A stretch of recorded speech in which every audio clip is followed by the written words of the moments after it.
fechar umas coisinhas aqui para não travar as coisas, né? Se ficar muita coisa aberta.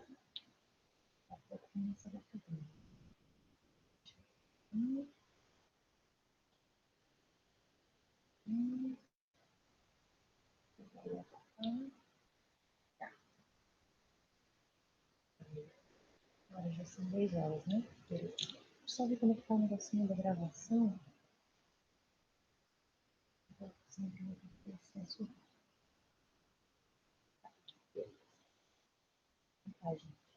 Ih, será que vai ser só nós hoje?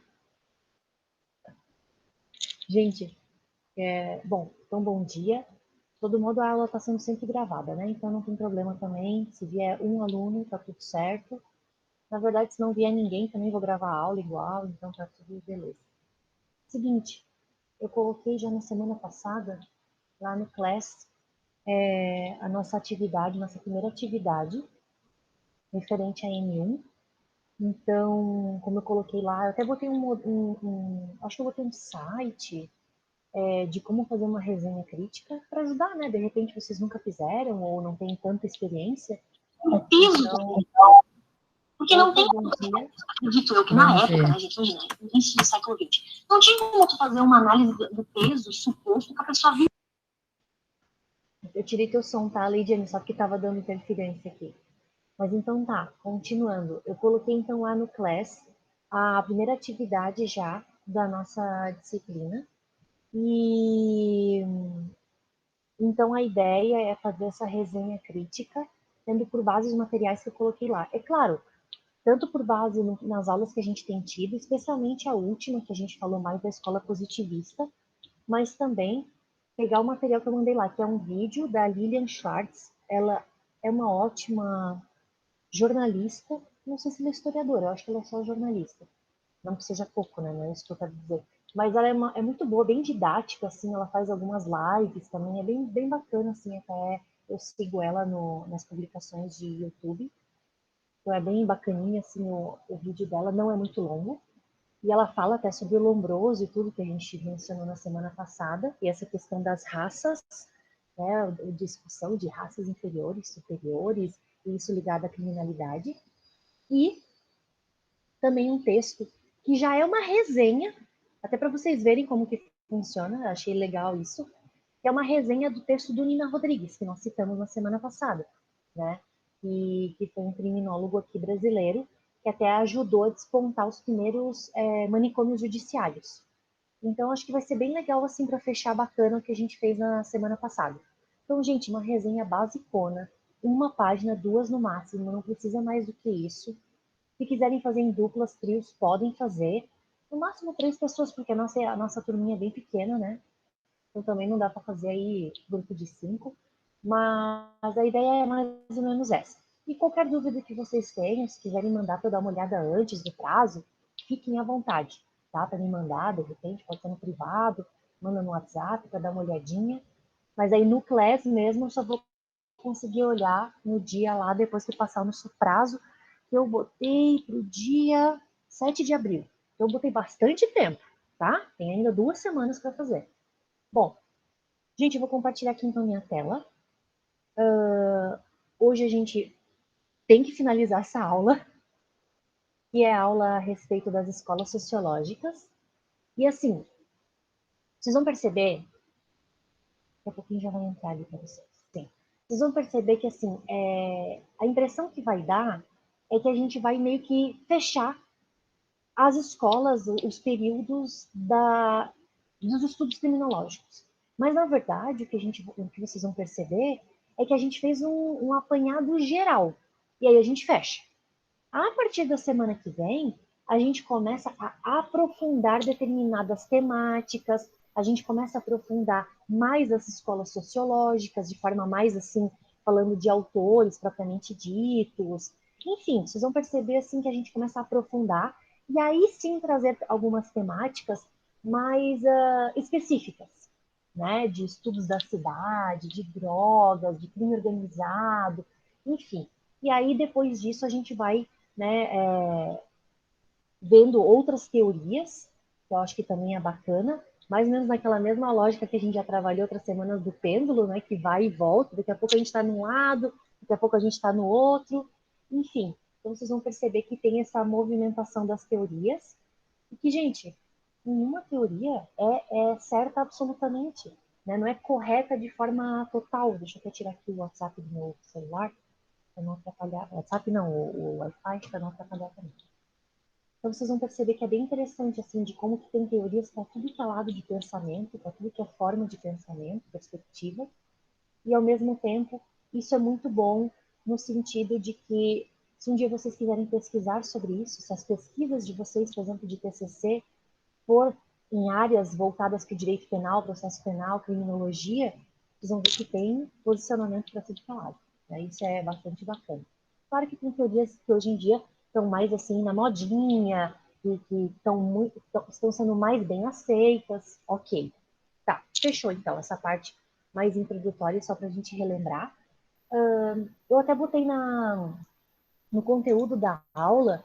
Agora eu confesso que eu não lembro se foi no conteúdo da aula ou se foi no da resenha, que eu botei aquelas reportagens do livro da Deborah Orbex, do Holocausto Brasileiro, da historinha lá do manicômio, na notícia, né? Do manicômio lá de Barbacena, de Minas Gerais, e também os seriados. Botei lá algumas coisinhas pra gente só fechar as aulas. Porque às vezes assim, a gente tá dando aula, né? Aí vem uma lembrança. Foi na aula 4, Mac, obrigada. E aí tu sabe, tu lembra direito, mas não sabe o nome. Tipo, eu botei As Irmãs, né? Ou Duas Irmãs. Na verdade, é o seriado Entre Irmãs. Enfim, mas aí a gente vai construindo isso junto, né? Bom, gente, escolas sociológicas da criminologia. Vamos lá. Quando a gente começa a estudar as escolas sociológicas, a criminologia crítica é uma perspectiva que vem para abraçar todas essas escolas, tá? E ela é uma perspectiva da criminologia, e portanto, né, crítica, que vai ter como base o materialismo histórico. Vocês já ouviram falar dessa expressão, gente? Quem tá aí com o vídeo faz assim ou assim. Já ouviram falar? Não? Mais ou menos? Vamos lá. Gente, materialismo histórico é uma perspectiva que vem lá do Karl Marx, tá? Vocês vão lembrar lá da ciência política, quando estudou lá nas primeiras fases do direito. Ih, não lembro de mais nada, professora. Tudo bem, vamos relembrar um pouquinho. E ele trouxe uma perspectiva de que acontecia o seguinte: muitas das pessoas, quando ia fazer ciência, quando ia fazer pesquisa, pesquisava aquele objeto. Vou fazer um exemplo bem bobo aqui, tá? Ah, eu pegava o óculos e observava que ele é feito de, sei lá, vidro, ele é feito de plástico, de resina, não sei o que, ele serve para isso, usa para enxergar, para tal problema e tal, tal, tal.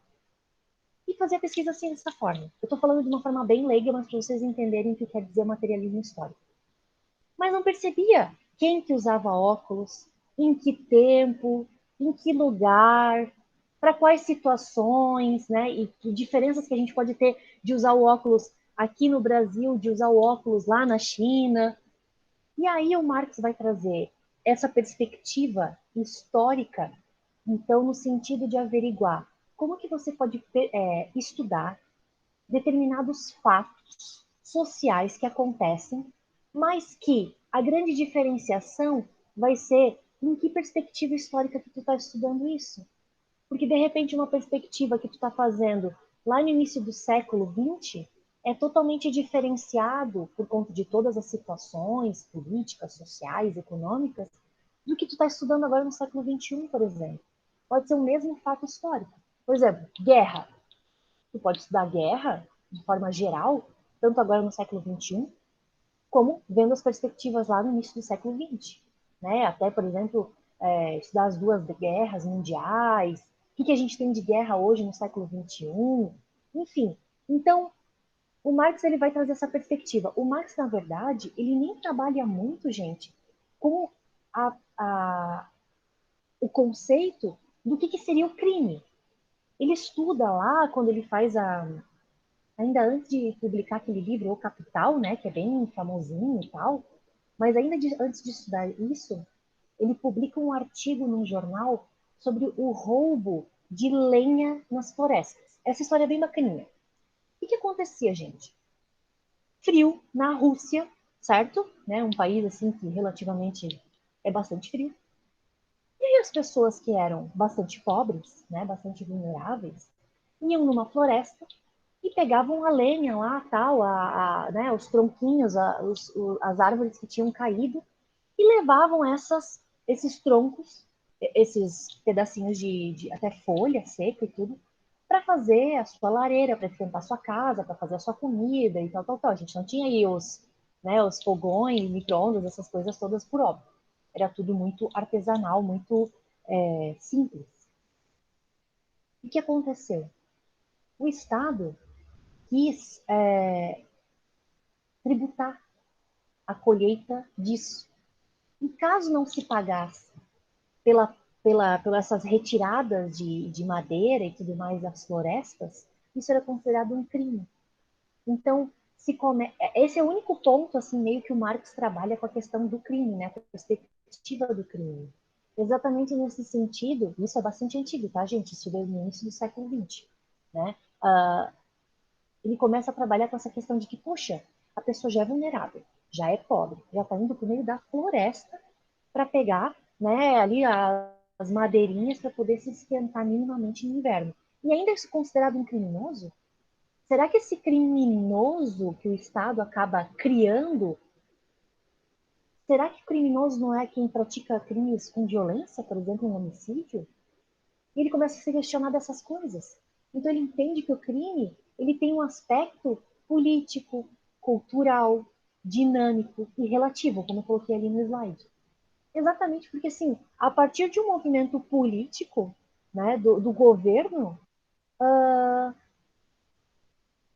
uma pessoa pobre e vulnerável se torna uma criminosa. Então, por isso que ele começa a questionar de todos esses conceitos, essas definições do que seria o crime. E ele cria, então, essa perspectiva do materialismo histórico, que é uma metodologia de estudo. Então, quando a gente diz, a tua perspectiva é marxista, significa dizer que a pessoa está utilizando uma perspectiva de materialismo histórico. Ela está fazendo o estudo, verificando que aquele determinado fato social tem toda uma história política, econômica, tá? Isso é bastante interessante, às vezes, para quebrar alguns paradigmas, né?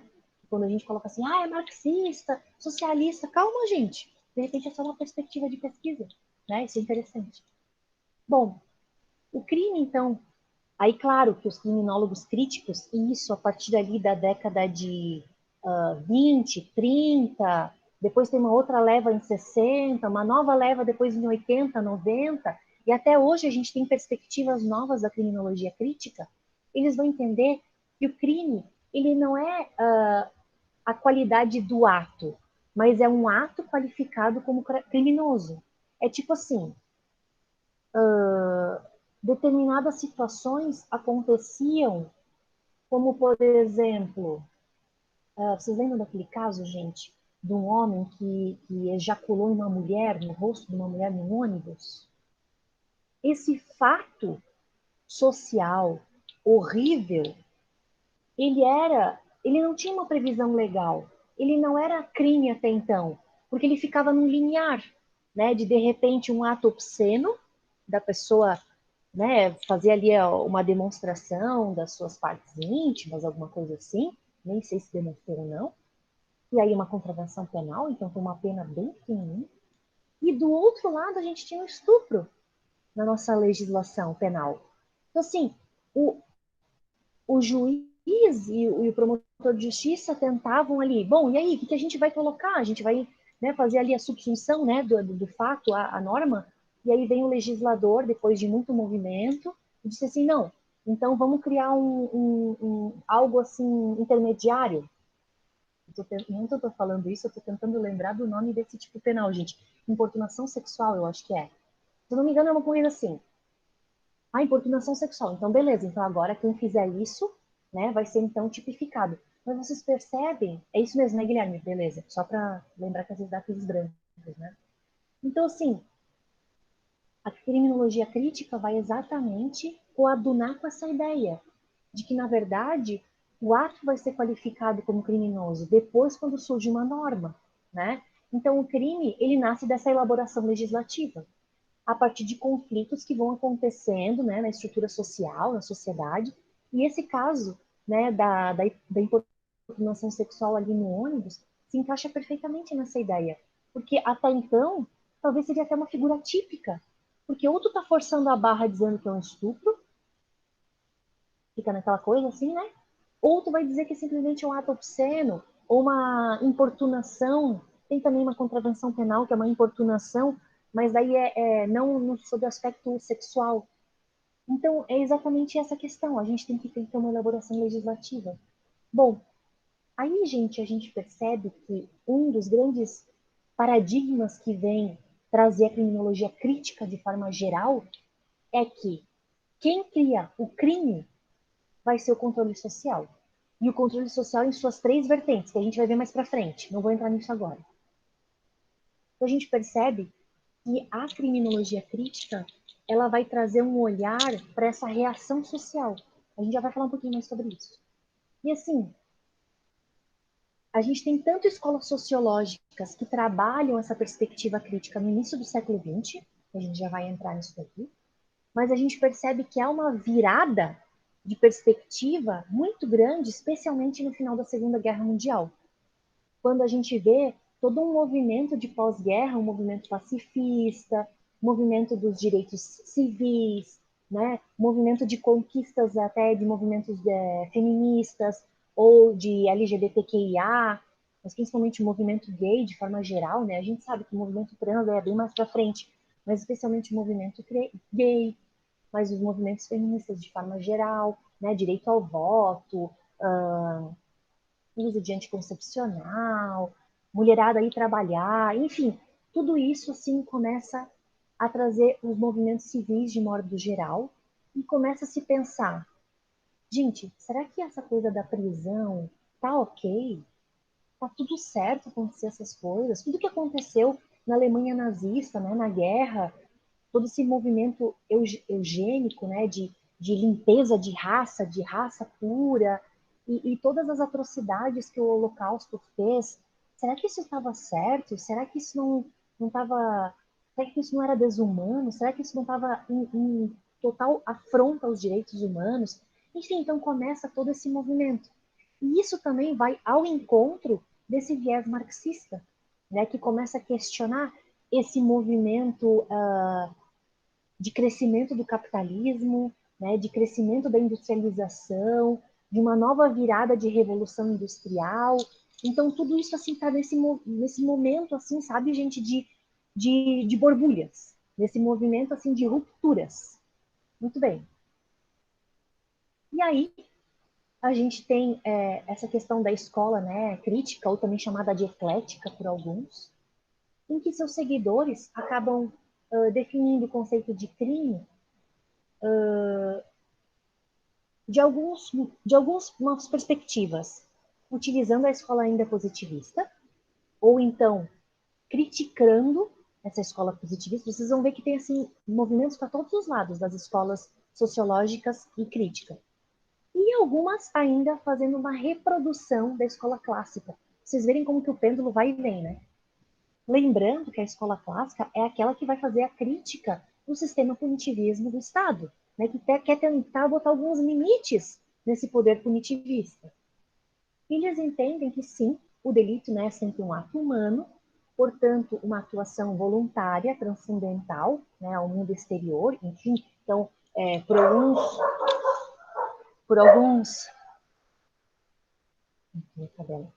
por alguns movimentos, então, criminológicos, busca ainda aquela ideia do livre-arbítrio, né? De escolha do bem e do mal, e quando escolhe o mal, então está cometendo um crime. E que diz que o delito também é um ato contrário ao direito, por óbvio, né? É um ato formal que ataca, então, um mandado de proibição, né? Uma ordem jurídica, ou seja, a norma, implicando necessariamente numa lesão ou num perigo, né? A algum bem jurídico protegido. E que o delito é um ato culpável. Beleza, mas isso assim é uma perspectiva bem inicial da escola crítica, tá, gente? A gente poderia dizer que essa teoria crítica da criminologia, ela busca ir contra preconceitos de todas as ordens. né? Tanto que ela começa a trabalhar com essa questão da seletividade, por exemplo, né? Quem que são selecionados para ir para o sistema prisional? Quem que são selecionados para cair, por exemplo, num manicômio, né, num hospital psiquiátrico? E a gente pode dizer que a origem da teoria crítica, ela tem esse viés marxista, né? Porque critica tudo o que está imposto até então, né? E vê o direito penal como uma forma de reação social. Porque, assim, acontecem os fatos, aí a população, a sociedade, naquele determinado local, naquele determinado tempo, lembra, né, daquela questão do materialismo histórico, começa a reagir, começa a criticar e dizer que aquilo ali, aquele fato não está certo, e aí a produção legislativa acaba agindo no sentido de criar leis, né? E aí a gente tem o direito penal para dar cabo dessa situação. E aí, gente, a gente tem o Durkheim, que é um filósofo bem importante, assim, europeu, né? Confesso que agora eu não sei se ele é francês ou italiano, eu acho que ele é francês, mas eu não tenho certeza absoluta. E ele vai trabalhar muito com essa ideia do controle social que vai criar o crime, né? E ele diz assim que o crime é uma coisa normal em todas as sociedades, que é algo natural, que acontece isso, e que não tem como a gente combater a criminalidade e simplesmente dizer assim, ó, beleza, agora a gente resolveu tudo. Agora tá tudo certo, acabou o crime aqui no Brasil, tá tudo bem, vivemos pacificamente, né? Não existe isso, gente. É impossível. É impossível acabar com a criminalidade, é impossível acabar com o crime e dizer, não, agora a gente pode até revogar o Código Penal, porque não tem mais aplicação, que acabou. É impossível.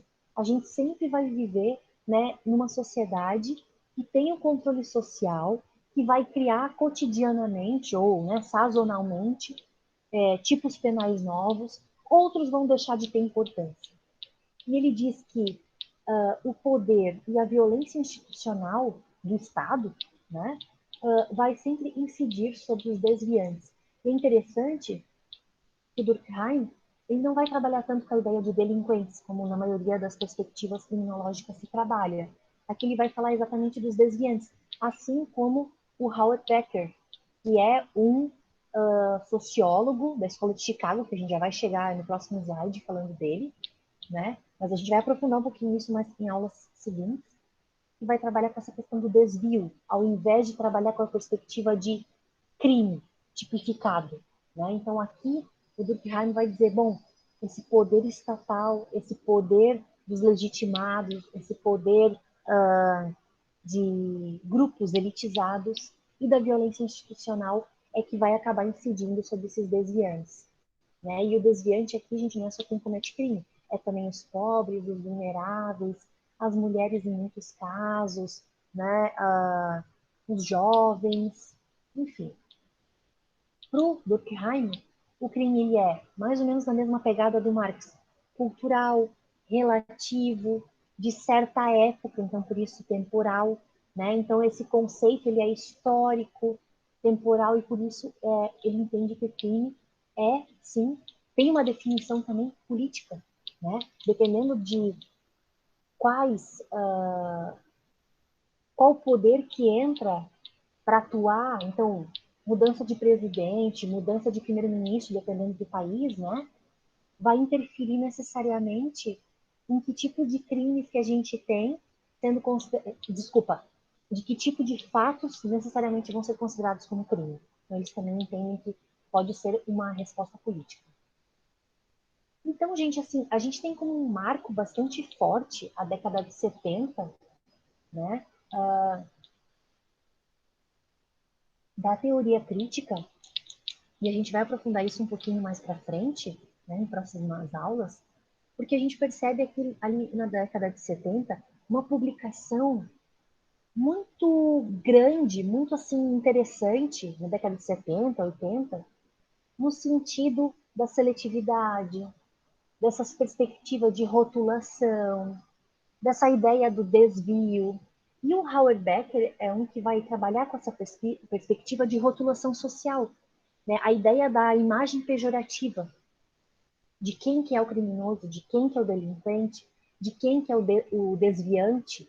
Então ele vai trabalhar com essa ideia. Ele tem até um livro que se chama Outsiders, E é exatamente essa ideia de, né, desviantes, em inglês, que teria os outsiders e os insiders, que daí são os que são aceitos. Gente, assim, ó, não necessariamente outsiders são criminosos. Pode ser, por exemplo, assim, um usuário de alguma droga.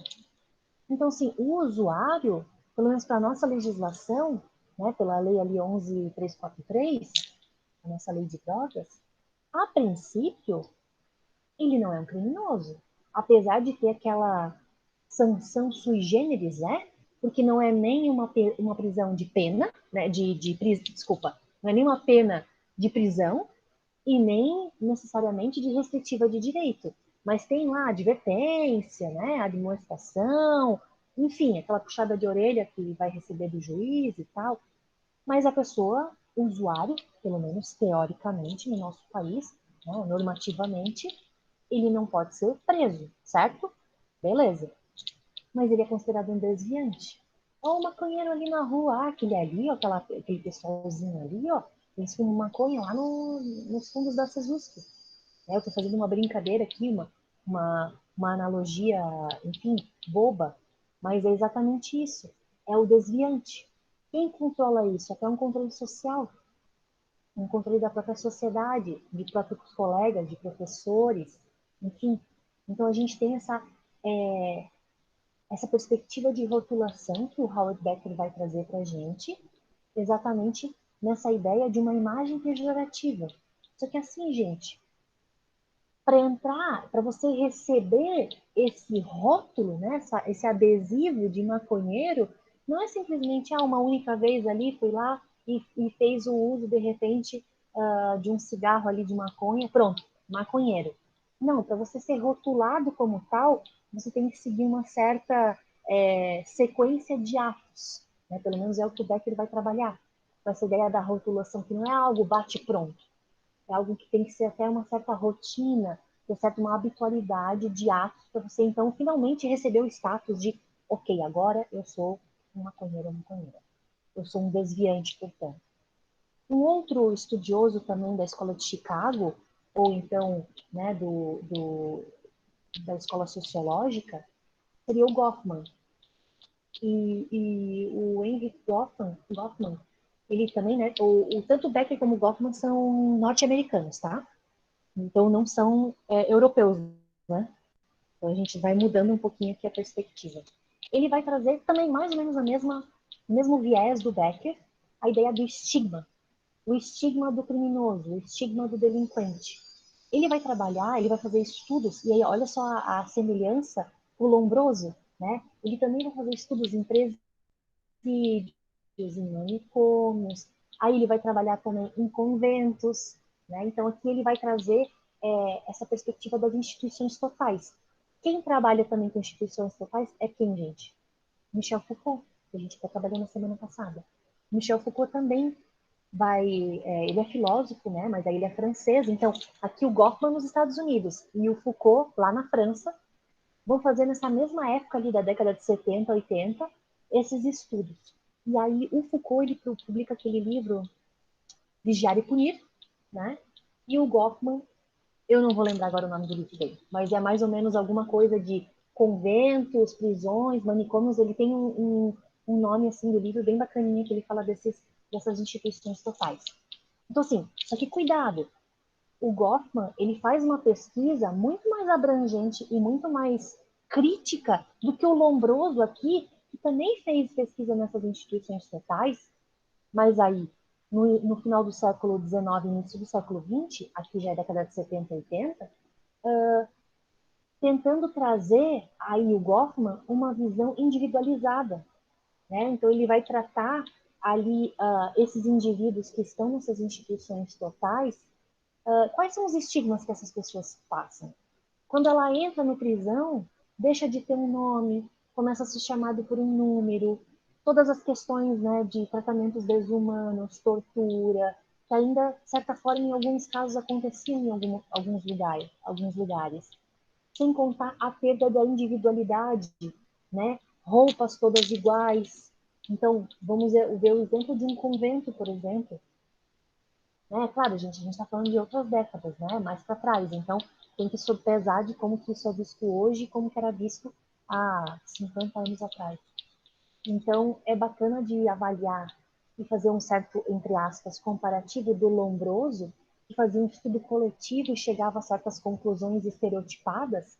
Aqui, o Goffman vai fazer essa crítica, né, desses estereótipos, vai fazer a crítica desses estigmas, e principalmente no sentido de fazer uma crítica de quando essas pessoas saem, por exemplo, do presídio, né, de sair com aquela tarjeta, com o rótulo ex-presidiário, o que isso acarreta para a pessoa, né, o que isso vai levar para a vida dela pós saída dessas instituições totais, como que funciona, aí o Zaffaroni também vai trabalhar, acho que até está errado ali, deveria ser dois Fs, né, mas tudo bem, depois eu corrijo isso.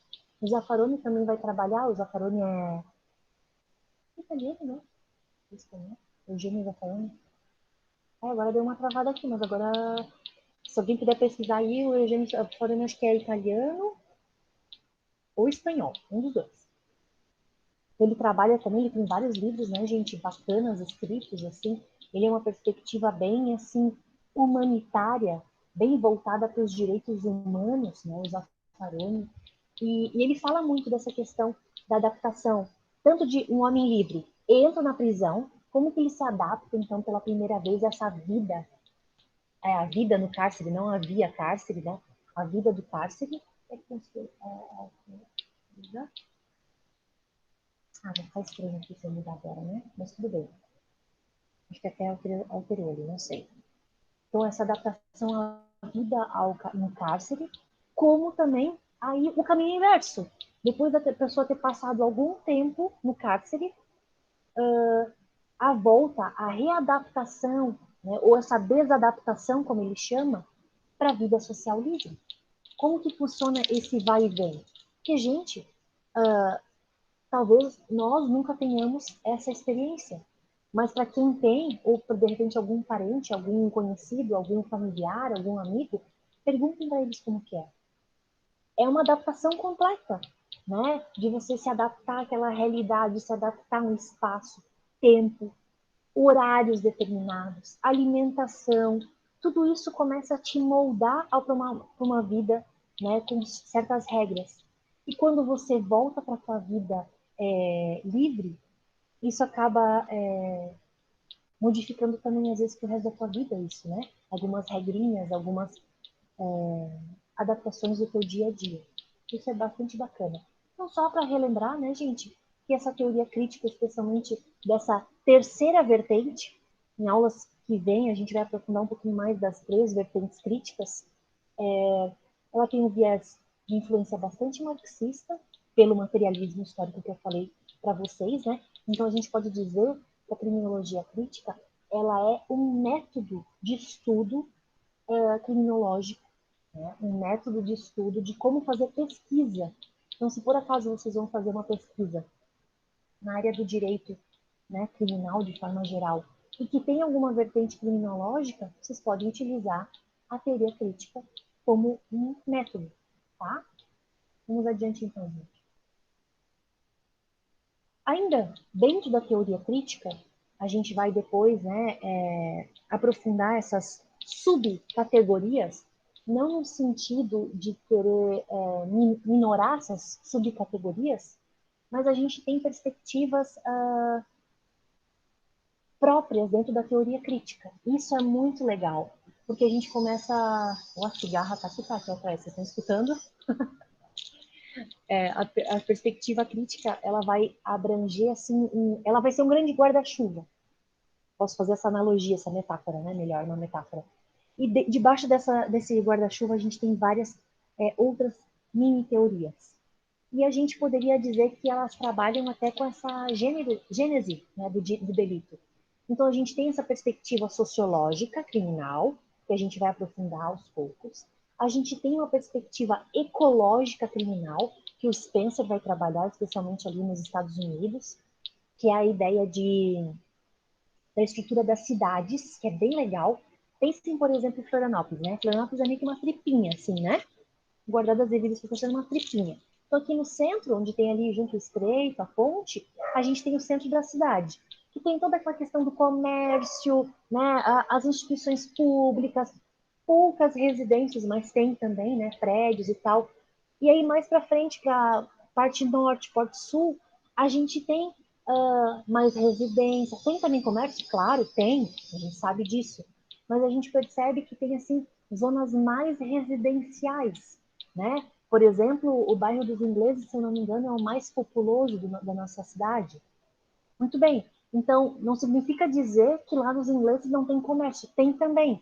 Mas a gente percebe que daí, se afastando do centro comercial e de serviços públicos, e a gente vai ampliando, né, a cidade, a gente vai percebendo, por exemplo, em Florianópolis, uma situação particular, que são os morros, as comunidades, né, principalmente as comunidades daí ao redor desses centros comerciais e residenciais.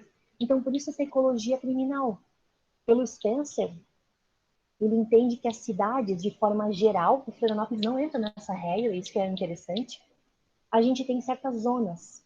Então, a gente tem uma zona central de comércio, como eu falei, né, instituições públicas, uma zona de transição, e aí uma zona residencial. E aí, quanto mais afastado, né? Aqui meu braço já foi adiante, vocês perderam a visualização. Mas quanto mais afastado, mais seguro. Quanto mais transitório entre o centro e essa segunda região aqui, segunda não, né? Seria a terceira, centro, uma segunda de transição e aqui a terceira, residencial, essa intermediária se entende como uma zona mais propensa à criminalidade. Enfim, são perspectivas, gente. A gente vai trazer os desenhos para vocês, e é bacana que essa teoria ecológica, ela tem uma vertente bem de arquitetura e urbanismo. Vocês verem como a criminologia é interdisciplinar, né? Já falei isso várias vezes. Temos ainda a teoria da subcultura delinquente, do Albert Cohen, que também é bem legal. Ele escreveu um livro chamado Delinquent Boys, que é bem falando assim sobre a juventude, em que ele fala sobre a juventude delinquente. Então é bem assim legal que o Cohen ele vai trabalhar a ideia de por que a juventude. Vou passar o caminhão aqui. Por que a juventude acaba cometendo crimes? Às vezes mesmo não precisando. É por causa do desafio, por causa da adrenalina, né? Por conta às vezes, disputa entre as gangues, entre grupos rivais. Então, ele trabalha também, ele pode trazer até uma perspectiva, por exemplo, para os faccionados, né? Que a gente sabe que normalmente é composta por muitos jovens. Tá tudo certo, gente? Estão me escutando bem?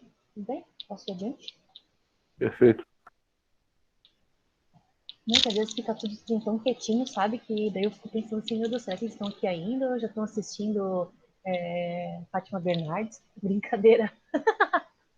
Vamos adiante, gente. Aí a gente tem também uma outra teoria, que é a teoria da... Eu acho que é esse horário que passa, né? Se eu não me engano. A teoria da anomia, que é tanto do Durkheim, que a gente já mencionou nos slides anteriores, como do Merton. O Merton até ele dá uma melhorada nessa teoria da anomia, que a gente vai ver que é a teoria do Sirer. Fiquem tranquilos que a gente vai abordar tudo isso, tá? Isso aqui eu só estou fazendo uma introdução. Essa teoria da anomia é a perspectiva de que nós vivemos num mundo que naturalmente tem o crime. Isso é natural, como eu já falei quando eu falei um pouquinho do Durkheim. A questão é que o crime tipificado, ele de certa forma, ele gera um equilíbrio na sociedade. É meio estranha essa teoria no começo, tá, gente? Mas vocês vão entender. Mas, de certa forma, ao mesmo tempo que traz um equilíbrio, se a gente simplesmente tirasse o direito penal do nosso direito, né, do nosso arcabouço jurídico, a gente entraria num caos, né, num caos que todo mundo faria o que bem quisesse. Então, o direito penal, ele meio que traz um equilíbrio, né, de que determinadas atitudes humanas, elas têm que ser reprimidas, proibidas, e outras, ok, né, tá liberado. tá tudo certo, são teorias, são atos atípicos, fatos atípicos. Então, essa teoria da anomia é essa ideia do caos, essa teoria de uma sociedade anárquica, né, que não teria, então, uma organização política. Então, é bem bacana, a gente vai absorver um pouquinho mais sobre isso e verificar até mesmo a subdivisão dos públicos, que é o CIRER, né, coesão, inovação, revolução, rebelião, tem mais umas palavras, o CIRER é uma sigla, tá? E isso cai em concurso pra caramba, esse tal do CIRER. Mas fiquem tranquilos que a gente vai chegar lá. A gente tem ainda as propostas interacionistas, e daí a gente tem o labeling approach, por exemplo. Amor, traz um pouquinho de água pra mim, por favor, tá tão seco o ambiente. Temos as propostas interacionistas, que aí a gente vai estudar a perspectiva do interacionismo simbólico, que eu acho sensacional, que é uma das teorias que eu mais gosto. Que a gente tem como precursor essa vertente do labeling approach, que aí é a seletividade, sabe, gente? Que a gente sempre fala, né? Quem nunca escutou essa expressão, né? Ah, porque isso é seletividade criminal, isso é seletividade racial, isso é uma seletividade de gênero, e aí tem várias perspectivas. Bom, o interacionismo simbólico, acho que a gente até vai falar sobre isso, do interacionismo simbólico, mas é mais ou menos. Deixa o caminhão passar.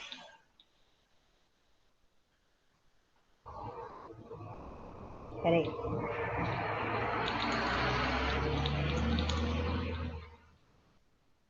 Foi. Desculpa, gente, pelos barulhos e tudo, tá? Mas faz parte, né? Obrigada. O interacionismo simbólico, gente, eu vou tentar fazer uma explicação assim, bem simples de vocês entenderem. É uma perspectiva metodológica. É uma forma de tu fazer pesquisa. Até determinados séculos atrás, métodos, vocês já devem ter ouvido falar. Talvez até vocês utilizaram isso nas pesquisas de vocês. Indutivo,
Voltei, gente? Estão me vendo? Tudo certo? Sim, sim. Beleza. Faz parte, né? Vamos lá. Deixa eu compartilhar de novo minha tela com vocês. Desculpa, gente, por ter caído, mas não é minha culpa, né? Acontece. Essas coisas.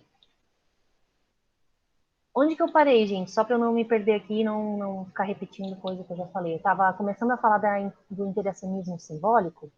Era isso?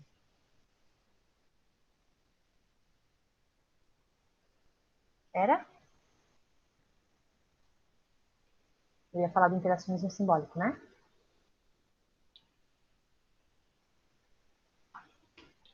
Então tá. Bom, gente, o interacionismo simbólico, ele é uma metodologia de pesquisa. E é mais ou menos aquela ideia.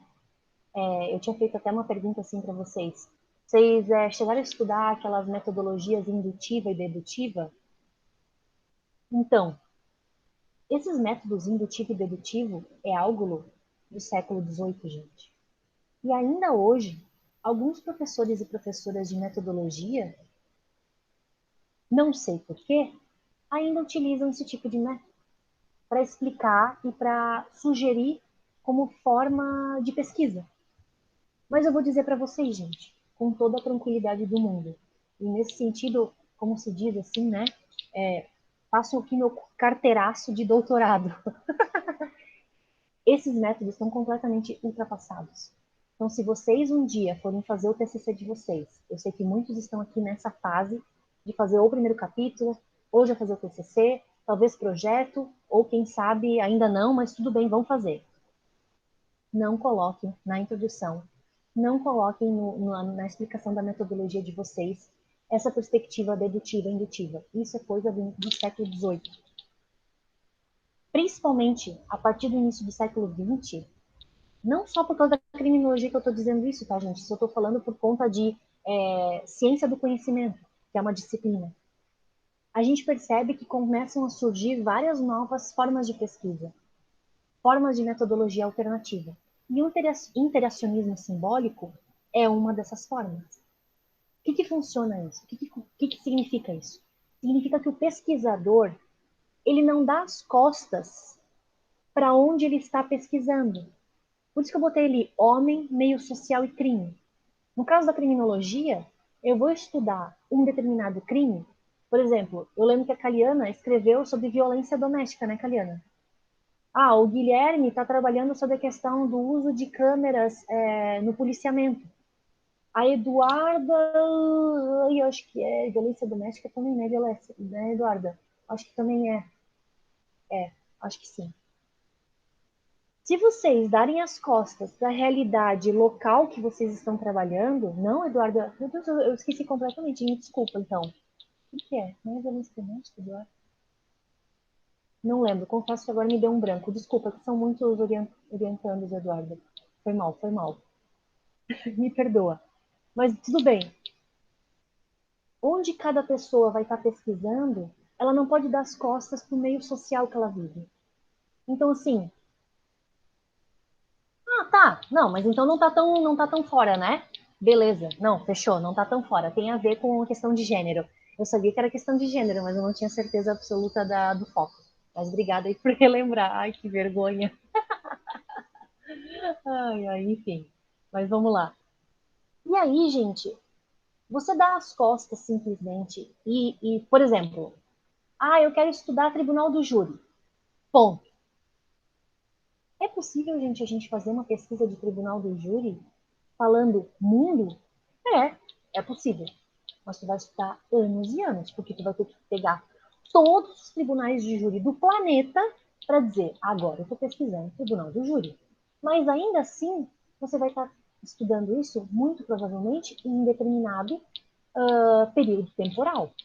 Eu sei que isso ficou meio redundante, mas em determinado período de tempo, né? Agora, se de repente, não, eu quero estudar o Tribunal do Júri no Brasil. Beleza, já deu uma funilada. Mas você quer trabalhar tudo desde o início, desde quando foi fundado, lá em 1800 e não sei quanto? Ou tu quer, de repente, fazer só uma avaliação daqui para frente, a partir da Constituição, por exemplo. Vocês percebem que esses funis, eles, acho que não é assim a declinação da palavra, mas enfim, esse funil na pesquisa, ele é exatamente esse interacionismo simbólico, no sentido de você não dar as costas para o local onde você está pesquisando. E outra, exatamente, em muitos momentos, você fazer uma interação, você como pesquisador, com aquele teu objeto ou sujeito pesquisado. Então, aqui a interação, por exemplo, eu fiz um estágio na vara do tribunal do júri. Cara, isso é uma interação que você teve. Tu vai trazer as tuas percepções. Eu trabalho como bombeiro, então eu quero fazer uma pesquisa, de repente, lá na minha repartição, ou enfim, né, onde eu trabalho, quero fazer uma análise lá com os meus companheiros de trabalho. Cara, isso é interacionismo simbólico. Por quê? Porque tu vai colocar as tuas experiências, né, a tua perspectiva. Lembra da primeira aula, gente? A criminologia é uma disciplina interdisciplinar e empírica, voltada para a experiência do pesquisador. Então, o interacionismo simbólico fecha exatamente com essa ideia de verificar quais são as experiências que o pesquisador e pesquisadora têm para dizer, bom, olha, eu pesquisei isso nos livros, eu pesquisei isso nos artigos, eu pesquisei isso entrevistando pessoas, mas a minha opinião, mas é uma opinião embasada na empiria, né, na experiência. Além disso, é essa, que vai fechar com tudo isso que eu trouxe de fonte. Olha só que bacana. Então, vocês verem como a criminologia vai trazer essa proposta interacionista. Né? Então, os pesquisadores que fazem pesquisa, né, estudos na área da criminologia, muitas das vezes vai utilizar esse interacionismo simbólico. Então, assim, ó, Guilherme, tu já entendeu, né? Tu já entendeu o recado. Tu tem que colocar essa perspectiva. Eu já vi que tu colocou do Labeling Approach, mas tu tem que dar uma pesquisada nessa questão do interacionismo simbólico. Recado dado, recado anotado, né? Então, assim, é bem interessante essa questão. Para os outros, gente, eu não sei o que a Leidiane está estudando, nem o José Carlos, mas fica aí a dica para vocês, né? Se for o caso, darem uma olhadinha. Muito bem. E o labeling approach é exatamente essa questão da seletividade, né, gente? Bom, a gente tem, então, aqui eu gosto de trazer essa definição aqui do Nilo Batista, né, que é brasileiro, e do Raul Eugênio Zaffaroni, ou Eugênio Zaffaroni, agora não sei se é uma ou outra coisa, que vão falar dessa ideia da criminologia crítica de forma um pouquinho mais abrangente. Eles utilizam, então, né, esse método dialético histórico. Dialético é dessa questão, né, da retórica, de conversação, de debate, e do materialismo histórico que eu já falei para vocês. Mas eles fazem perguntas. E aí, por isso que surge a crítica. Por que tal lei é feita? Para quem ela é feita? Né? Aplicável? Atinge quem? Quais pessoas? Quais grupos? Ela é efetiva? Gente, isso pode se aplicar para várias vertentes, para vários bens jurídicos, né? Por que tal lei foi feita? A questão lá da importunação sexual. Porque era um ato que estava acontecendo e não tinha um tipo penal específico e as pessoas estavam revoltadas, os movimentos feministas estavam fervorosos, buscando, né, um punitivismo, sim, uma ação do Estado. Para quem que ela é feita? Para proteger não só mulheres, mas qualquer pessoa, né? Tanto que não está dizendo ali só gênero feminino, como anteriormente, né? A questão dos crimes sexuais, eles eram muito, né? A questão da mulher virgem, a mulher pura e tal, tal, tal. Isso mudou já faz um tempinho, né, gente? Não muito tempo, mas mudou já faz um tempinho. Atinge a quem? Bom, aí a gente tem que ver quem que são os agressores, a gente tem que ver quem que são os delinquentes que cometem esse tipo de crime, né? Importunação sexual, de forma geral, estatisticamente falando, a gente percebe que é um crime ainda com viés bastante machista. Então, infelizmente, a gente percebe que ainda ela vai atingir homens, não necessariamente, né? A gente pode dizer que somente homens, mas a gente pode generalizar, mas não essencializar, e de forma geral vai atingir homens. Né? A gente percebe que isso é um crime assim de gênero, né? Que atinge, que são questões de gênero. Ela é efetiva? Não sei. Aí que a criminologia crítica trabalha. Por quê? Gente, até que ponto, isso eu quero até fazer um parênteses aqui, isso é muito importante que a gente percebe às vezes em textos acadêmicos, até que ponto, e até eu pergunto isso para vocês, se alguém quiser, pode até se manifestar, uma lei penal, ela é relativamente efetiva, eficaz para combater um crime, para fazer a pessoa, o delinquente, o criminoso, ou o suposto criminoso, delinquente, dizer, não, agora tem um tipo penal, importunação sexual, pena, nananana, não lembro. Agora então eu não posso mais ejacular nas pernas de alguma pessoa ou na cara de uma pessoa no ônibus ou no metrô. Ou então agora eu não vou mais passar a mão, né, nas nádegas ali de determinada pessoa, homem ou mulher. Porque agora tem um crime, agora tem um tipo penal. Não, agora eu não posso fazer isso. Gente, cuidado. O direito penal, ele necessariamente, ele é uma forma de prevenção. Ok. Porque tu está dando uma resposta para a sociedade. Mas dizer efetivamente que uma norma penal ela é eficaz para combater o crime pode dar meios para que a polícia, para que o promotor de justiça denuncie, né? A polícia faça investigação, prenda, para que o promotor de justiça faça a denúncia, para que um juiz condene, cada um ali no seu quadrado, né, gente? Sistema acusatório. Agora, dizer efetivamente que isso vai incutir na cabeça da pessoa, dizer, bom, agora eu acho que eu não vou cometer o crime porque tem uma lei, cuidado. Esse é um pensamento muito antigo, tá? Muito antigo mesmo, é antes da escola clássica, dizer que por causa disso vai dar medo, né? Era que a ideia do espetáculo, né, gente? Dos julgamentos, assim, enforcamento e tal, decapitação de cabeça e tal, isso dando exemplo. Mas isso em nenhum momento segura o cometimento de crime, infelizmente. Né?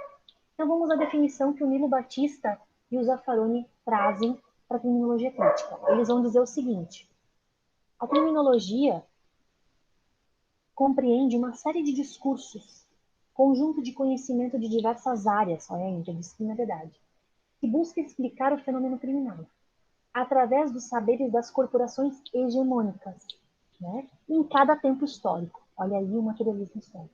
Então, cada tempo vai ter, né, uma hegemonia, um poder hegemônico que vai dizer o que é crime, o que não é, o que é o desvio, certo? São aplicados à análise e crítica do poder punitivo para explicar sua operatividade social e individual, além de viabilizar a redução em seus níveis de produção e reprodução da violência social. Claro, né, gente? Aqui, o Nilo Batista e o Zaffaroni, eles vão trazer essa perspectiva do poder punitivo do Estado, né? De não ser a tal ponto tão ilimitado que pode praticar qualquer tipo de violência. É só ver a questão que o STF declarou, né, o nosso sistema carcerário brasileiro como estado de coisas inconstitucional. Então, vocês verem aqui, já vem a crítica, né, dessa violência e reprodução de violência que o próprio Estado acaba aplicando. Então, vamos fechar algumas questões aqui. A criminologia crítica, então, vai trabalhar com esse foco interdisciplinar, associado a uma sociologia crítica, né, as escolas sociológicas, que foi que deu origem. Na verdade, assim, não tem um tempo, uma data certa para dizer, ó, começou, sabe? Como na escola clássica, que a gente tem o Beccaria, ou como a gente tem na positivista, que a gente tem o Lombroso. Aqui na escola crítica não tem isso, né? Nas escolas críticas e sociológicas. É um movimento assim que foi vindo de tudo que era lado. E que entende a solução para a criminalidade a extinção da exploração acadêmica. Por isso essa vertente bastante, né, marxista do capitalismo, tal, que eu já falei para vocês. Então, a crítica a uma criminologia do consenso, né? A gente vai ver essa perspectiva do consenso e conflito mais para frente um pouquinho, em que o delito coloca-se como fenômeno do modo de produção capitalista, né? Pauta-se nesse modelo de conflito social. Então, a criminologia crítica essa perspectiva sociológica, ela é mais de uma vertente de teoria do conflito e não do consenso, tá? Tem um enfoque também macro-sociológico. Só um parênteses aqui. Não se preocupem que essa perspectiva do conflito e consenso a gente vai falar em aulas que vêm, tá? Vai aprofundar algumas coisinhas. O enfoque macro-sociológico é porque vai deslocar... Ai, gente, portador de árvore, vê se pode, né? Mas vamos lá.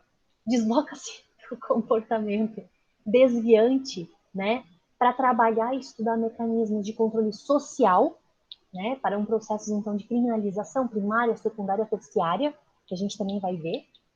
E esse processo de criminalização, gente, vai incidir em relações sociais de desigualdade do capitalismo. Vocês podem perceber, gente, que a maioria dos criminólogos críticos, eles sempre vão bater de frente com essa perspectiva do capitalismo, essa perspectiva do consumismo exacerbado, que acaba jogando para o lado, né, a periferia, as comunidades vulneráveis que não têm, né? Então é exatamente essa ideia, gente, de que as pessoas que não são consumistas, que não são, desculpa, consumidores, enfim, e também consumistas, aí num caso mais extremista, elas são descartáveis. Elas são lixo. Então, se são lixo, podem ir para a prisão, porque não vão fazer falta, porque não consomem. É a ideia mais ou menos da necropolítica, né? Que o Mambembe vai trazer lá da África do Sul. Você já deve ter ouvido falar dessa expressão. Claro que ela é muito mais contemporânea, né? Ela é dos anos 90, 2000. Mas é exatamente essa ideia, né? Dessa retroalimentação, né, capitalista de consumo. Então, se tu não faz parte desse giro, gente, você é excluído. Então, se você é excluído, qualquer desvio que você dê, você vai para uma instituição total, você vai para a prisão. Então, conseguindo compreender a lógica, é bastante interessante nessa vertente. A gente tem também uma continuação da teoria crítica, que seria uma teoria crítica moderna.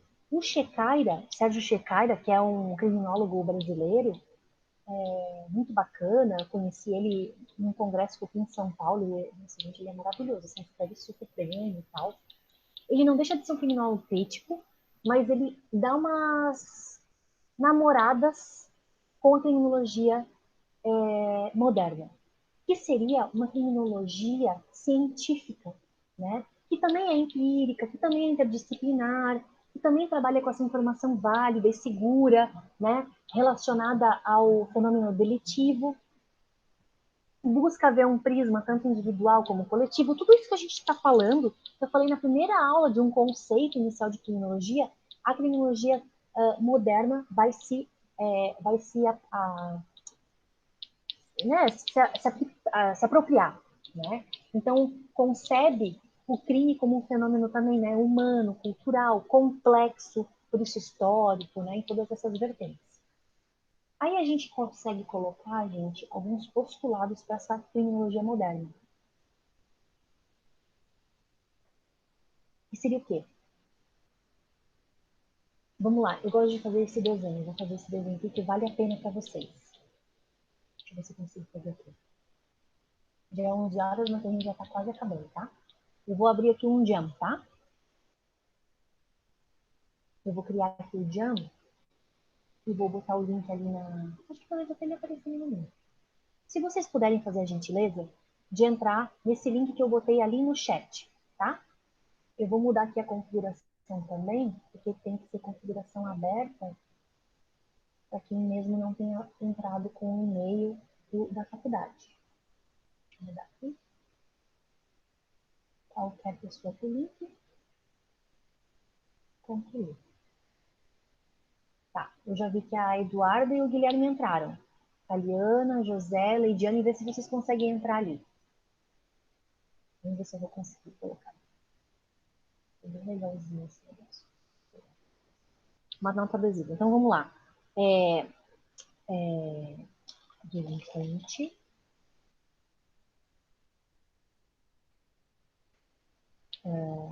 Crime. Opa.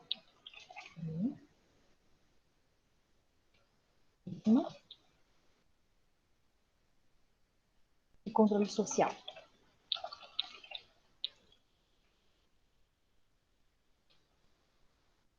Fechar. Viram ali as notinhas, gente? Estão conseguindo enxergar? Só me dá um okzinho no chat para ver se vocês estão conseguindo enxergar. Delinquente, crime, vítima, controle social. Tá conseguindo? Tá. Quem que tá faltando entrar só? Então, a Lidiane disse que já conseguiu entrar. Todo mundo já entrou, então? O José já conseguiu, José Carlos? Bom, vamos lá. Aí deixa eu colocar mais uma questão aqui. Clássica. Opa, ficou em cima. Faz uma notinha aqui. Positiva. Vou botar positiva só para facilitar. Verdinha. E crítica. E ainda a moderna. Tá. Se a gente estivesse em sala de aula, eu faria isso num quadro, né? Então, por isso que eu estou utilizando aqui o Jamboard para vocês verificarem. Bom, vamos lá. Ah, que bom, José, que eu também conseguiu. A gente já está terminando a aula, tá, gente? Não quero abusar mais de vocês. A escola clássica, século XVII, tal, início do século XVIII, ela meio que se preocupou somente, mandou baixar o aplicativo, é? Ah, tu deve estar no celular, né? Ou não? Se tiver no celular, daí tá. Mas deixa eu ver se de repente eu consigo. Ah, não, eu não consigo parar minha apresentação aqui e. Não, ele pelo computador ali, tranquilo, professor. É? Tranquilo? Tá. Não, beleza. Tanto faz. Mas vamos lá, vamos no Jamboard então aqui. A escola clássica, depois eu continuo a apresentação ali que a gente já está terminando. Ela se preocupou muito com o crime. Por quê? Ai, que bonitinho que ficou colorido. Depois vou até fazer um print. Por que ela se preocupou muito com o crime? Porque eles estavam preocupados nos limites punitivos, nos limites que o Estado tinha para punir. Então ele se preocupou com o crime. Fechou. A escola positiva ou positivista se preocupou com o delinquente, tá? O delinquente. Por quê? Porque era lombroso, se preocupava lá com as questões, né, de afeição, de características, dos estereótipos, se preocupou com o delinquente. Tá, professora, mas não se preocupava com o crime? Sim, se preocupava, todos se preocupavam com o crime. Mas a positivista, a gente percebe que era mais focada no crime. A teoria crítica, ela é mais focada para o controle social e um pouquinho, vou dar aqui uma quebradinha, para a vítima, tá? Não, novamente, não que não se preocupe com o crime nem com o delinquente. Claro que se preocupa, mas principalmente, né, vou botar até um asterisco aqui. Nossa, que horrível o asterisco, mas tudo bem. Mas principalmente com o controle social, tá? Então essa é a preocupação. A moderna, ela já se preocupa. Opa, perdi aqui. Ai, com tudo. A científica moderna, ela vai tentar se preocupar com tudo. Não que, como eu falei, não que a crítica não vá se preocupar com todos esses 4 pressupostos. Mas a moderna, de forma geral, ela é que mais vai se preocupar, tá? Então, gente, só quis fazer assim esse... Vou tirar uma fotinha aqui. Vamos fazer um print da tela. Pode parecer meio bobagem, mas é bacana esse Jamboard assim, para vocês visualizarem, né? Então, deixa eu colocar de novo lá para pegar a minha tela da aula. Beleza, gente? Podem sair ali do Jamboard, tá? Se quiser, pode sair. Acho que eu tenho dois. Só para compartilhamento, né? Fechar. Fechou. Tá. Então, onde é que a gente estava? Então, como eu tinha colocado, essa perspectiva da criminologia científica moderna, ela vai ter como objeto de estudo o crime, o delinquente, a vítima e o controle social. Então, de forma mais ampla, vai se preocupar com tudo. Por isso que ela é muito mais abrangente. Ela tem sim como objetivo, né, estudar as prevenções de delito, diagnosticar o fenômeno criminal, acompanhar as estratégias de intervenção e programas de prevenção do delito. Por isso, gente, que a criminologia científica moderna, ela vai abraçar, sabe o quê? a política criminal. Ela acaba abraçando exatamente para verificar essas estratégias de intervenção, esses programas de prevenção e de ação, né? Então, buscando, então, também uma diminuição de custos sociais, ou pelo menos a avaliação de custos sociais. A gente percebe por essa teoria, por essa perspectiva, análises bastante estatísticas. Sabe quando a gente vê aqueles relatórios do Infopem, ou do IPEA, ou aqueles relatórios de violência, Atlas da Violência, que sai praticamente todo ano? Gente, é criminologia científica moderna na lata, entendeu? Estuda tudo isso. Vai estudar o crime, vai estudar quem que são os delinquentes, então, claro, a seletividade também. Isso não significa dizer que a moderna não se apropria de entendimentos e teorias da teoria crítica, tá? Ela não dá as costas, ela simplesmente abrange mais questões. E o método empírico interdisciplinar, daí a gente continua na mesma, né?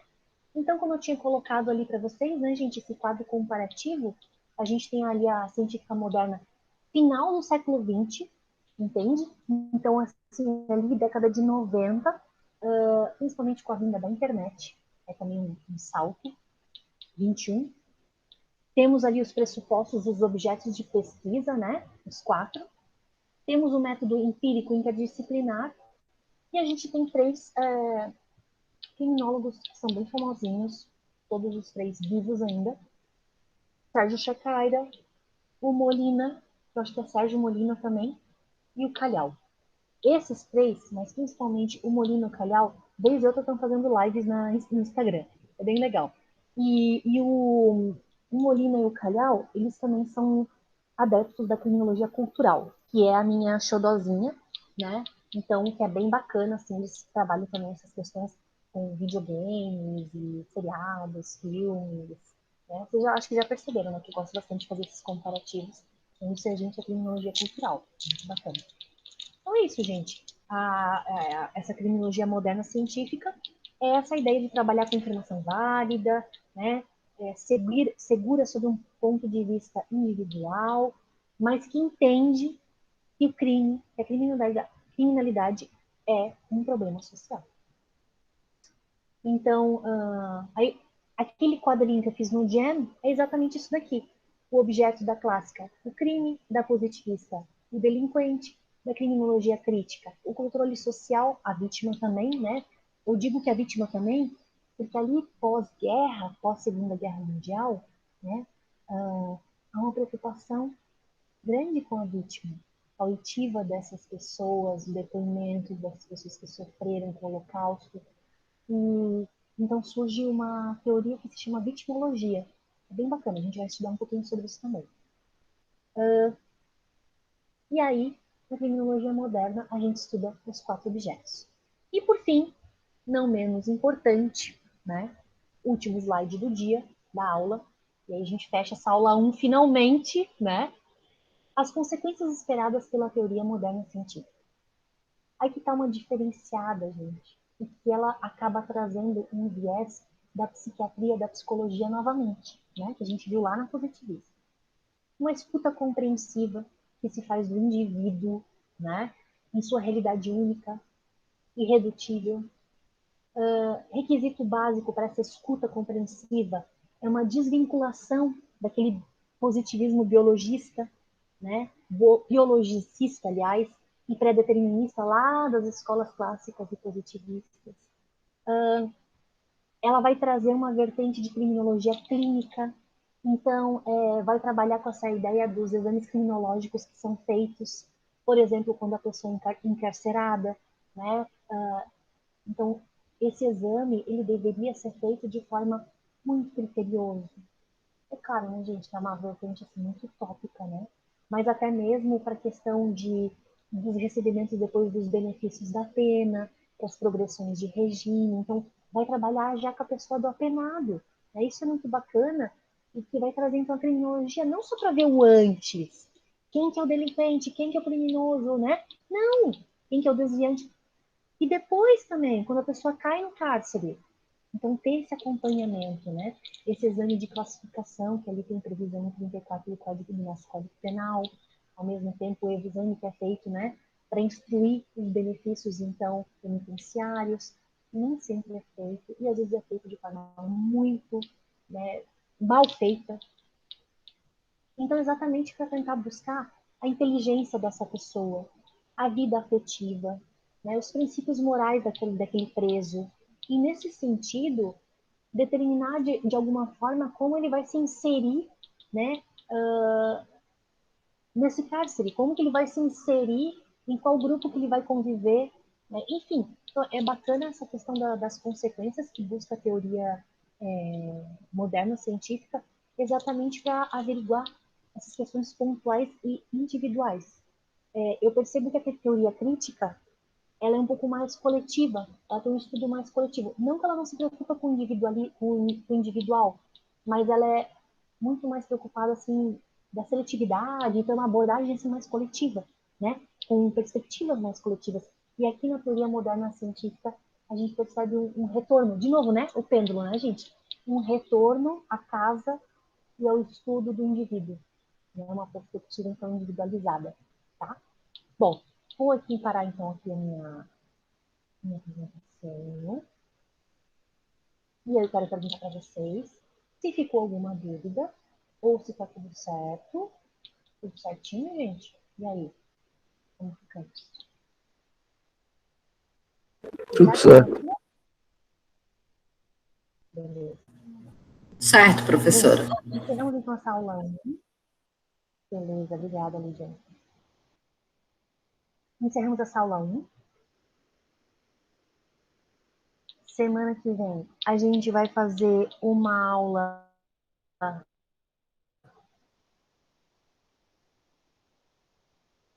Não é feriado, né? É que tem a Páscoa, né? Não, de terça já que é feriado de novo. Mas vamos lá. Teorias sociológicas. É a aula número 2. E daí, daqui a pouquinho, eu já posto ali para vocês, junto com o conteúdo da aula de hoje. Tá? E aí é isso, gente. Fiquem até semana de aula. Tá bom? Ô, professora, o prazo para entregar a resenha ali tá dia 7 de abril, é isso mesmo?